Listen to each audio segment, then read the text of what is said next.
my dear friends, welcome to Serious English. My name is Antonia Ramaker, and today we're going to ponder over the question, how should I study the English language? Actually, I have already 3 classes devoted to this topic. Number 1 is about my personal experience, number 2 is devoted to some general tips, and number 3 is about motivation and different materials and structure which you can use while you study the English language. But today we're going to talk about top 10 mistakes made while studying the language. Well, it can be English or Russian or German or Spanish, it doesn't matter. Actually, the mistakes are all the same for studying any foreign language. So, top 10 English learning mistakes. Number 1 is, I don't wanna. So, it's connected with motivation. We already talked about it, and you should know that having a powerful reason to study a foreign language, actually to do anything, is crucial. It's the most important thing. Because if you wanna study, if you have this overpowering feeling that you need it, that you want it, then it will help you a lot. It will boost the process. It will make it much faster. So it's very important. Try to find your reason. It's actually not that hard. There are a lot of reasons. If you find it quite difficult, then watch my class devoted to motivation. It will help you a little bit to find your reason. Moving on to the second mistake, which I would call spontaneous diligence. What's that? Well, I'm talking about the structure of your lessons. I mean the timing, how you organize yourself in terms of time. So if you study the English language very hard, very intensively for like a week or a month, and then you think, I'm tired, I'm too bored, I'm going to stop for a little while, and then you forget about the language for half a year or so, that's not a very good thing to do. Because if you study regularly, every day or every other day, it will give you so much more. Well, as for me personally, to tell the truth, I'm quite a spontaneous person, so I can't focus on something for a very long period of time. So I need to change my routine. I need to do different things. So that's why a good idea would be probably to combine your studies with something else, like going in for sports. So when you are too tired, you just go out and, jog or anything of the kind.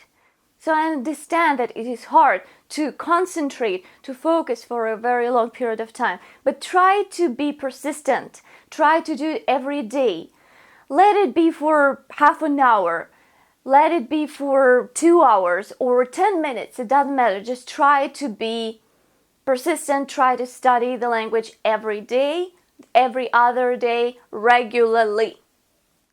If you find it very difficult to make yourself study the language, then you probably need a teacher, a tutor, who would help you to organize yourself.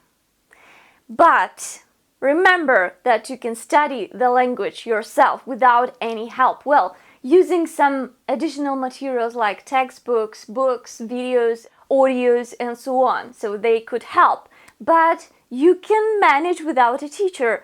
It would be really great if you had someone who you would be able to contact and find out some useful information, and the person who would clarify some vague topics and so on.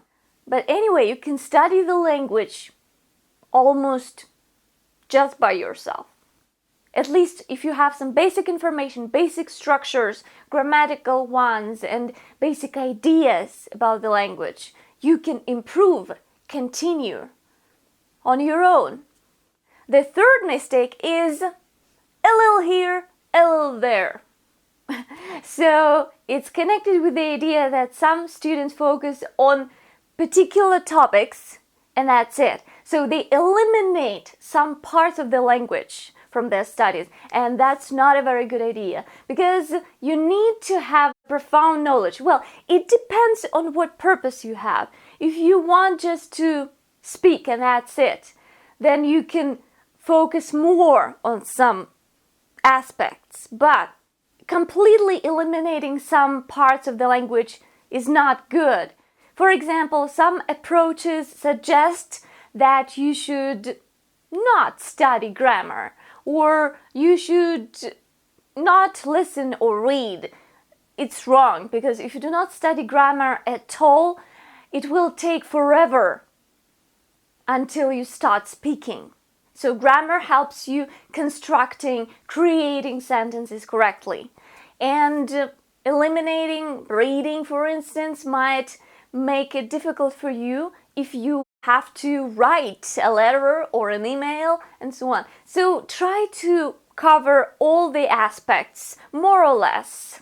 Focus on the aspects which you are particularly interested in, but do not delete, do not eliminate some parts of the language just because you think that they are not useful or boring. So try to be well organized, well structured. Try to make your studies well structured.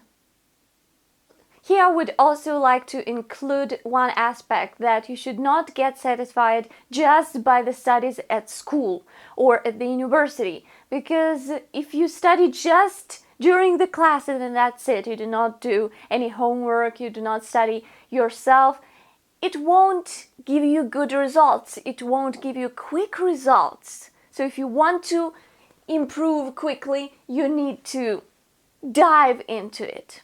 Dive into the English language.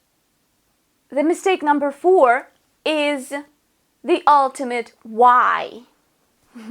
Let me explain. Here I am talking about overwhelming thoroughness. So some people just get obsessed with the idioms or phrasal verbs or grammar.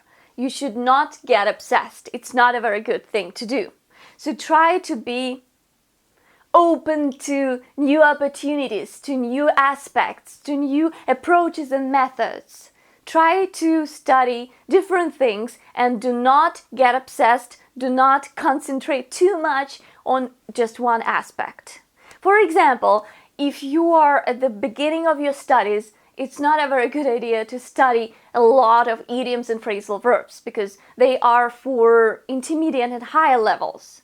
So if you can't formulate some basic ideas in English, you do not need idioms and phrasal verbs. First, study some basics, and then continue improving and rising to the sun. Some students also ask a lot of why questions, like, why should I use the auxiliary verb here? Why do prepositions change the meaning of phrasal verbs so much? Why in the word Monday is the last syllable reduced to e? Well, some of such questions can be answered actually, and the answers might help you, but some of those questions cannot be answered.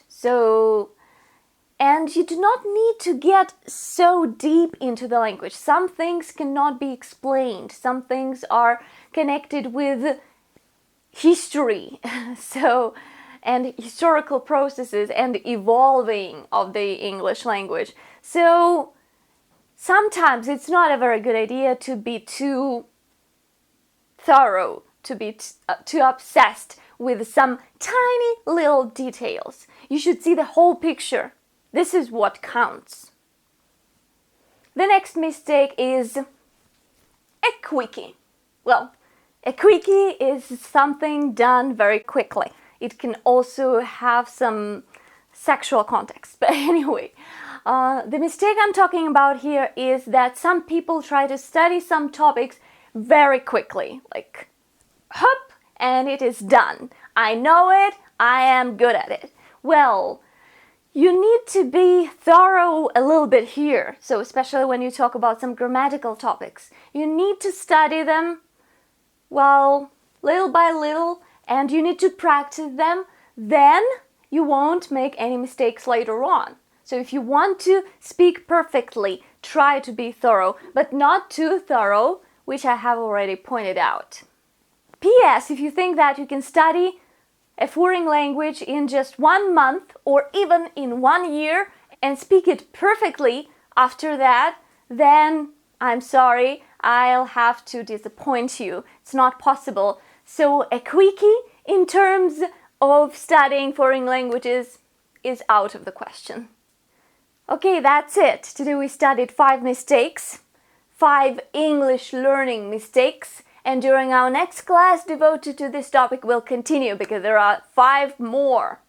So I hope that you found this class useful and it helped you a little bit to improve your learning process, and now studying English will get easier and more exciting, more fascinating for you. And I hope to see you soon. Do not forget to like this video, subscribe to my YouTube channel if you want to study English with me. By the way, do not forget that I also teach Russian here, so if you want to study Russian, subscribe to me too. Anyway, hope to see you soon. Happy English and Russian practice. Bye bye.